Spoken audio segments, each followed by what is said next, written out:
Merci, Président.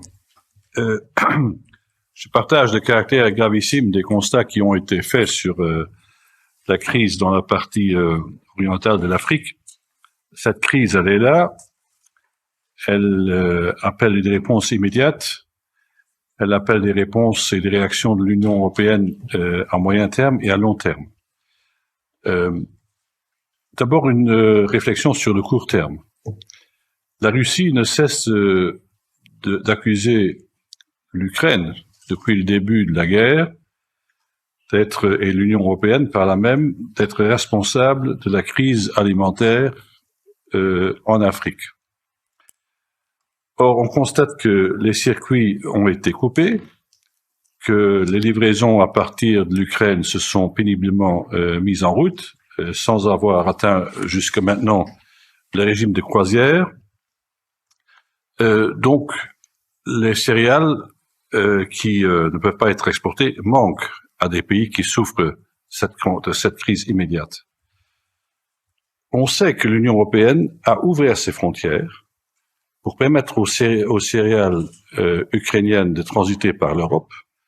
Or, force est de reconnaître que beaucoup de ces céréales servent avant tout à nourrir le bétail dans l'Union européenne.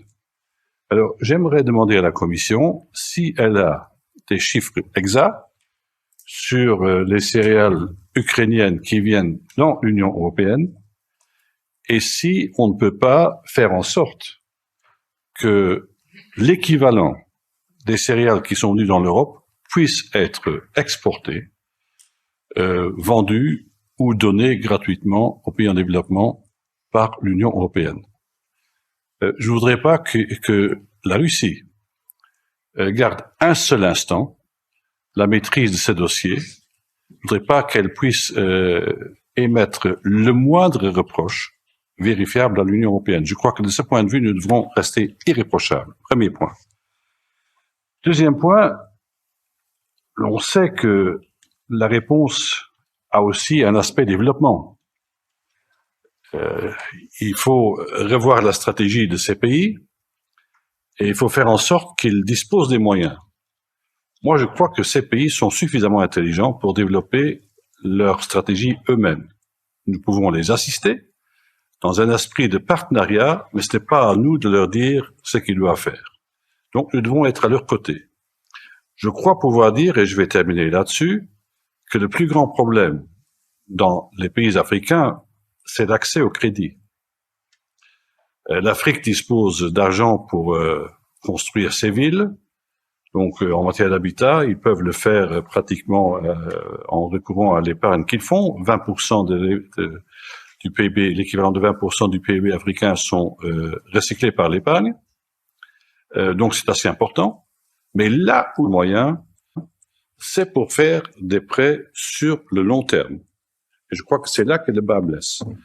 Et j'aimerais entendre la Commission nous dire quelle est son approche à ce propos. Qu'est-ce qu'on peut faire pour surmonter ce handicap grave qui frappe et qui hypothèque les pays africains? Dans l'industrie, si vous avez un capital de 100, vous avez un retour de 200, et si vous investissez le même montant dans l'agriculture, vous avez un retour de 50. C'est la raison pour les cycles de rentrée de l'argent sont très longs en agriculture, et là, l'Afrique a un besoin systémique, et je me demande dans quelle mesure l'Union européenne pourrait y remédier. Merci. Merci, Charles.